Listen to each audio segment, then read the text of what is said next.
Hello everyone, it's CK with another video. और आज हम डिस्कस करने वाले हैं Maxam and Gilbert DNA sequencing के बारे में। इससे पहले वाले वीडियो में हमने देखा था कि डीएनए सीक्वेंसिंग होता क्या है, साथ ही हमने सेंगर सीक्वेंसिंग मेथड को भी कंप्लीट कर लिया था। तो आज इस वीडियो में हम देखेंगे कि मैक्सम एंड गिलबर्ट मेथड होता क्या है, इसका मैकेनिज्म क्या है और इस मेथड से डीएनए सीक्वेंसिंग कैसे किया जाता है। लेकिन वीडियो शुरू करने से पहले अगर आप चैनल पर नए हो तो चैनल को सब्सक्राइब करो, साथ ही बेल आइकन को प्रेस करो ताकि नए अपलोड होने वाले वीडियोस की नोटिफिकेशन आपको मिलती रहे। तो चलिए वीडियो को शुरू करते हैं।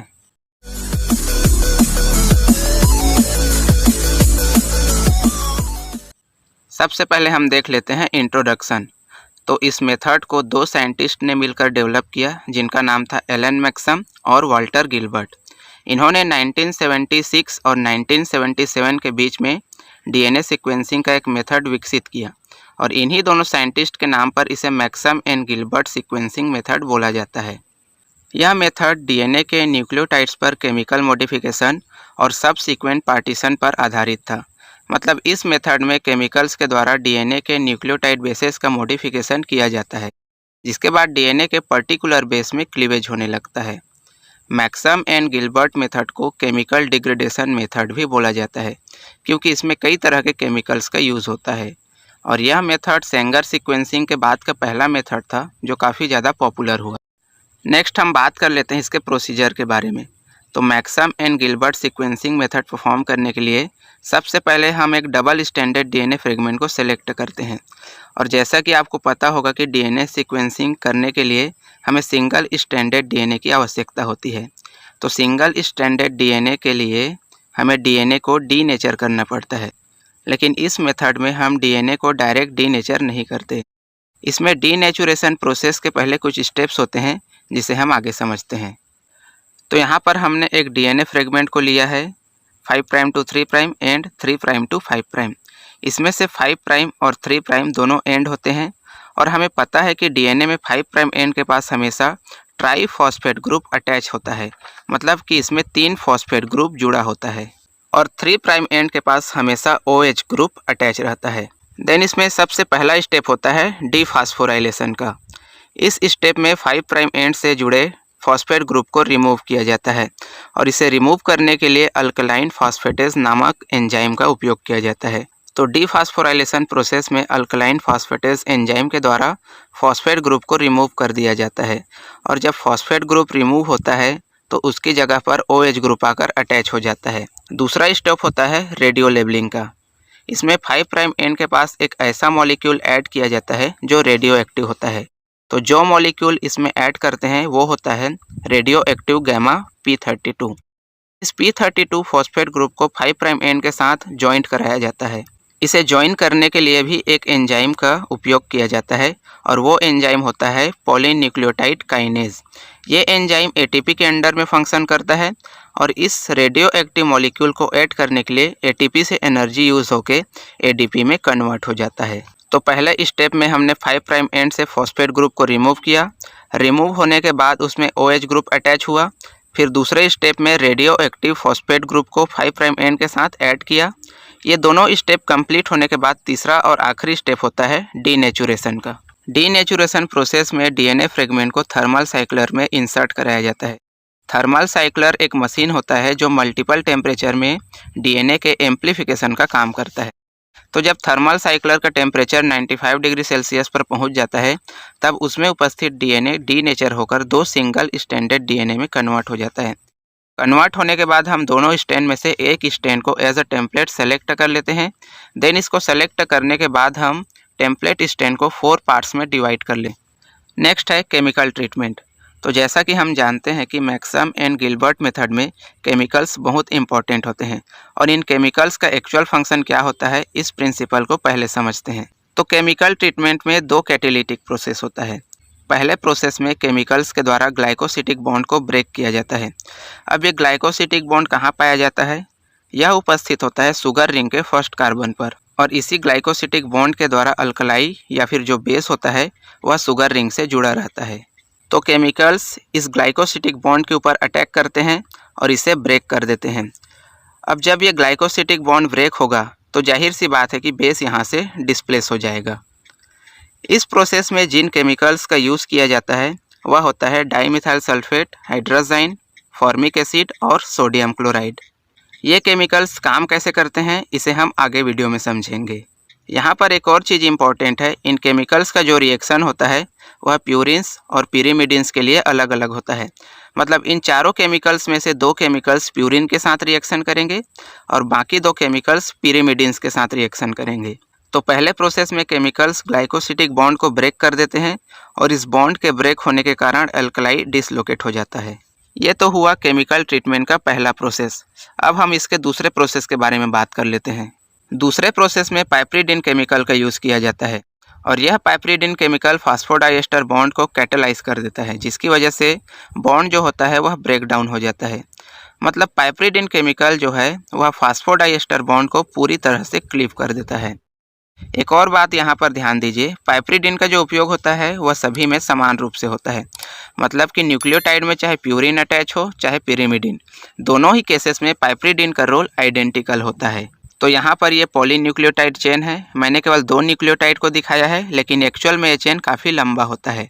तो ये पहला न्यूक्लियोटाइड है और ये दूसरा न्यूक्लियोटाइड। आप देख सकते हैं कि पहले न्यूक्लियोटाइड का बेस जो है वह डिसलोकेट हो चुका है, जिसे हमने पहले प्रोसेस में किया था, लेकिन यहाँ अभी भी फॉस्फेट ग्रुप जुड़ा हुआ है। आप देख सकते हैं कि पहले न्यूक्लियोटाइड के 3 प्राइम कार्बन पर उपस्थित हाइड्रोक्सिल ग्रुप के साथ में ये फॉस्फेट ग्रुप जुड़ा हुआ है और यही फॉस्फेट ग्रुप दूसरे न्यूक्लियोटाइड के 5 प्राइम कार्बन पर उपस्थित हाइड्रोजन ग्रुप के साथ भी जुड़ा हुआ है। और ये फॉस्फेट ग्रुप जिस बॉन्ड के द्वारा जुड़ा होता है वो होता है एस्टर बॉन्ड। इसका मतलब फॉस्फेट ग्रुप जो है वह पहले शुगर रिंग के 3 प्राइम और दूसरे शुगर रिंग के 5 प्राइम के साथ एस्टर बॉन्ड के द्वारा जुड़ा रहता है। तो एक एस्टर बॉन्ड यहाँ हो गया और एक एस्टर बॉन्ड यहाँ, तो टोटल 2 एस्टर बॉन्ड होते हैं। इसीलिए इसे डाई एस्टर बॉन्ड भी बोला जाता है और इस डाई एस्टर बॉन्ड के साथ में फॉस्फेट ग्रुप जुड़ा होता है, इस कारण इसे फॉस्फोडाइएस्टर बॉन्ड भी कहा जाता है। तो दूसरे प्रोसेस में पाइप्रिडिन केमिकल इन दोनों एस्टर बॉन्ड को ब्रेक कर देता है, जिससे फॉस्फेट ग्रुप अलग हो जाता है। सो आई होप कि आप दोनों प्रोसेस को समझ गए होंगे। इसके बाद हम देख लेते हैं कि कौन कौन से केमिकल्स के क्या क्या रोल होते हैं। तो पहला केमिकल है डाईमिथाइल सल्फेट, जिसे DMS भी बोला जाता है। DMS जो होता है वह केवल प्यूरिन्स के लिए रिस्पॉन्स करता है। मतलब कि यह केमिकल सिर्फ एडेनिन और ग्वानिन के साथ में रिएक्शन करेगा। तो सबसे पहले हम 4 ट्यूब्स ले लेते हैं और पहले ट्यूब में हम डालेंगे टेम्पलेट स्टैंड, जो हमने सेलेक्ट किया था उसका एक फ्रेगमेंट इसमें ऐड करेंगे। इसके अलावा हम इसमें डाईमिथाइल सल्फेट को ऐड करेंगे। डाईमिथाइल सल्फेट के साथ हम इसमें फॉर्मिक एसिड को भी ऐड करेंगे और साथ ही हम इसमें पाइप्रिडिन को भी ऐड कर देंगे। तो पहले ट्यूब में हमने ऐड किया template stand, dimethyl sulphate, formic acid और पाइप्रिडिन। इस ट्यूब को हम नेमिंग कर लेते हैं A+G से। इसमें जो केमिकल्स हमने ऐड किया है DMS और फॉर्मिक एसिड, ये क्या करते हैं, ये केमिकल्स प्यूरिन्स और शुगर के बीच के बॉन्ड को ब्रेक कर देते हैं। मतलब DMS plus formic acid sugar ring और न्यूक्लियोटाइड बेस के बीच ग्लाइकोसिटिक बॉन्ड को ब्रेक कर देते हैं, जिसकी वजह से एडेनिन और ग्वानिन एल्कलाइज डिसलोकेट हो जाते हैं।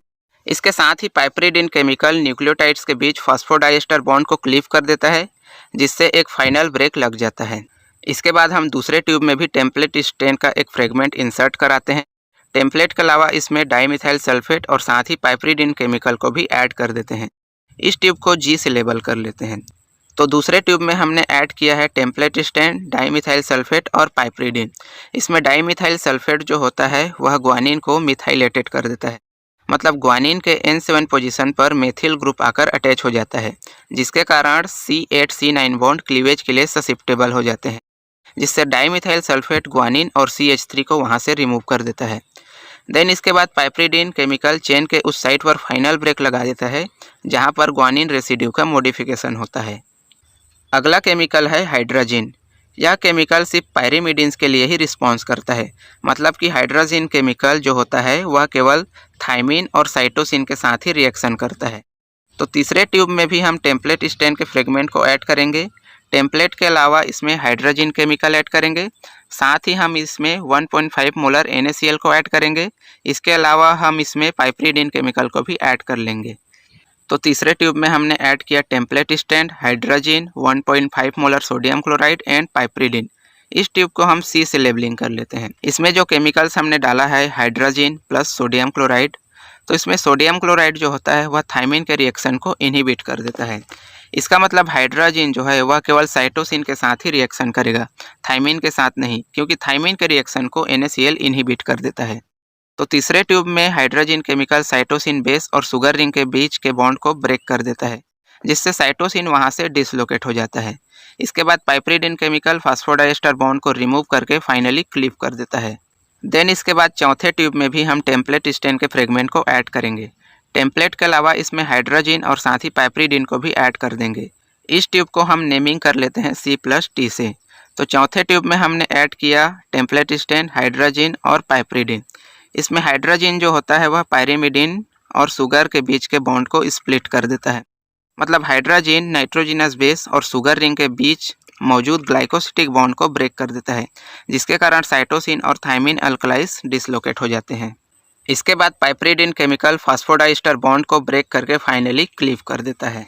देन इसके बाद हम देख लेते हैं कि ट्यूब्स में जो केमिकल्स हमने ऐड किया है उस पर क्या रिएक्शन चल रहा है। तो सपोज कि ये टेम्पलेट स्टेन का सीक्वेंस है जो हमने चारों ट्यूब में ऐड किया है। वैसे तो सीक्वेंसिंग के किसी भी मेथड में टेम्पलेट स्टेन का सीक्वेंस नोन नहीं होता, इसे फाइंड आउट करना पड़ता है। तो हमने जस्ट सपोज किया है कि सीक्वेंस ये होगा। तो अब हम चलते हैं अपने पहले ट्यूब की तरफ, जिसे A+G से लेबल किया गया है। इस ट्यूब में हमने ऐड किया था dimethyl sulphate plus formic acid और साथ ही हमने ऐड किया था पाइपरिडिन। इसमें फॉर्मिक एसिड जो होता है वह प्यूरिन्स को प्रोटोनेटेड कर देता है, जिसकी वजह से जो नाइट्रोजिनस बेस होते हैं एडेनिन और ग्वानिन वो वहाँ से डिसलोकेट हो जाते हैं। इसके बाद पाइपरिडिन उस साइट पर फाइनल कट लगाता है जहाँ से एडेनिन या फिर ग्वानिन रिमूव होते हैं। और पाइपरिडिन केमिकल इतना स्पेसिफिक होता है कि वह एक DNA स्ट्रैंड को सिर्फ एक ही बार क्लीव कर सकता है।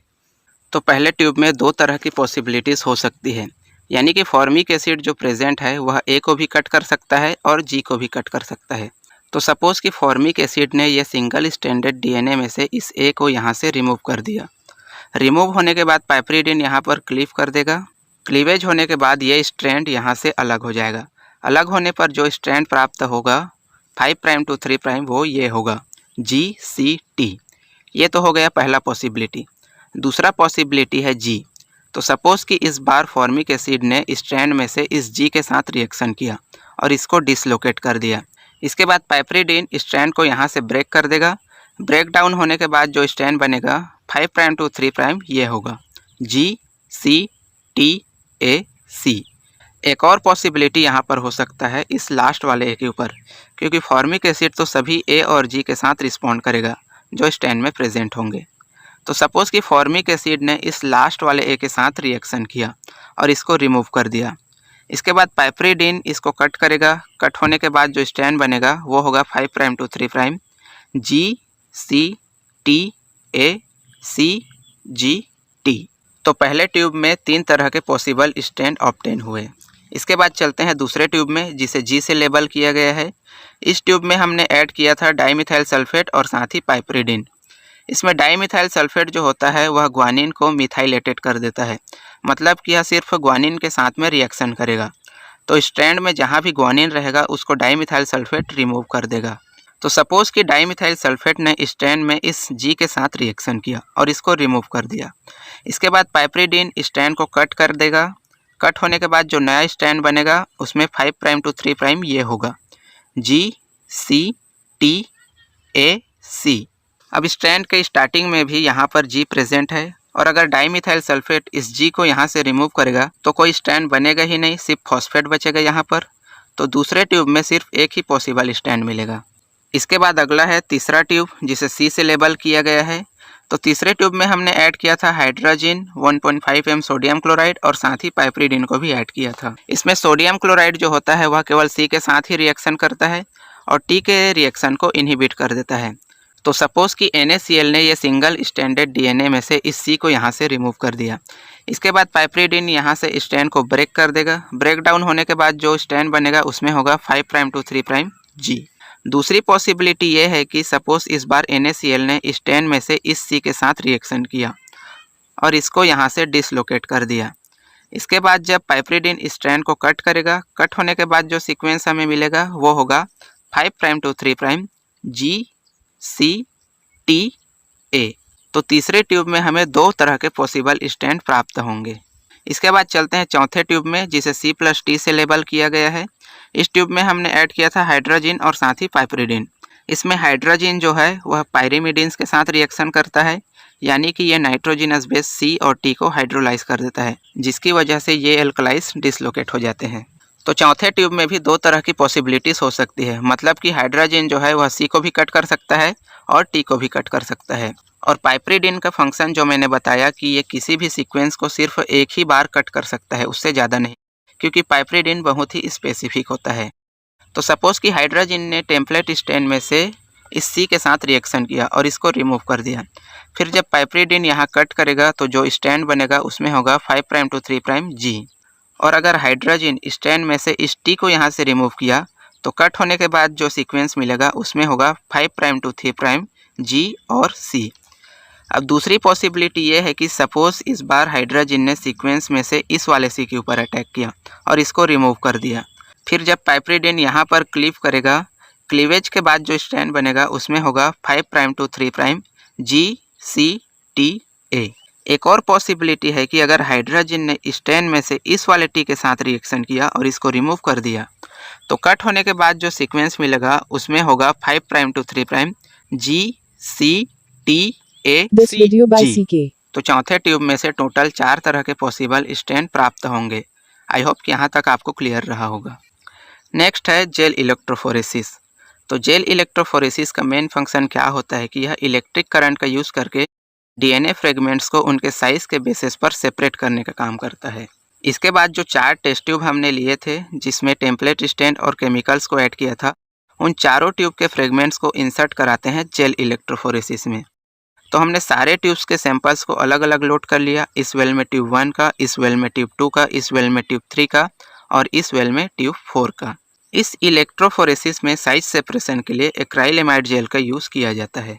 तो जब सारे फ्रेगमेंट्स जेल में रन करेंगे तो जो फ्रेगमेंट सबसे छोटा होगा वह सबसे फास्ट मूव करेगा और जो फ्रेगमेंट सबसे बड़ा रहेगा वह सबसे स्लो मूव करेगा। इस तरह से सारे फ्रेगमेंट्स अपने साइज़ के अकॉर्डिंग एक्राइलेमाइड जेल में रन करते हैं। देन इसके बाद हम जेल को इंटरप्रेट करते हैं। इंटरप्रेट करने के लिए इसे बॉटम साइड से रीड आउट किया जाता है। तो बॉटम साइड में जो सबसे नीचे है उसमें सी के पास भी बैंड है और सी प्लस टी के पास भी बैंड है। तो जब दोनों के पास बैंड रहेगा तो यहाँ पर होगा C. This video by CK। Then इसके ऊपर में है सी प्लस टी का बैंड, तो यहाँ पर होगा टी। अब ये टी कैसे होगा, क्योंकि यहाँ पर सिर्फ सी प्लस टी के पास बैंड है और सी के पास कोई बैंड नहीं है, तो सी और सी कैंसिल हो जाएगा और सिर्फ टी रहेगा। देन इसके ऊपर का बैंड है ए प्लस जी का बैंड, तो यहाँ पर आएगा ए। फिर इसके ऊपर है सी का बैंड और सी प्लस टी का बैंड, तो यहाँ होगा सी। इसके ऊपर में ए प्लस जी के पास बैंड है और जी के पास भी बैंड है, तो यहाँ पर आएगा जी। अगले वाले में सी प्लस टी के पास बैंड है लेकिन सी के पास नहीं है, तो ये होगा टी। इसके ऊपर ए प्लस जी का बैंड है लेकिन जी का बैंड नहीं है, तो यहाँ पर आएगा ए। न्यूक्लियोटाइड्स का जो सीक्वेंस रहता है वह हमेशा 5 प्राइम से 3 प्राइम की ओर होता है। तो जो सीक्वेंस हमें पता चला उसमें 5 prime to 3 prime DNA sequence ये था, सी T A C G T A. तो यही हमारे टेम्पलेट स्ट्रैंड का सीक्वेंस है और इस सीक्वेंस से हम अपोजिट स्ट्रैंड या फिर कॉम्प्लीमेंट्री सीक्वेंस को भी डिटरमाइन कर सकते हैं। आई होप कि आपको मैक्सम गिलबर्ट सीक्वेंसिंग का यह टॉपिक समझ में आ गया होगा। मिलते हैं अगले वीडियो में एक और टॉपिक के साथ। Thank you so much.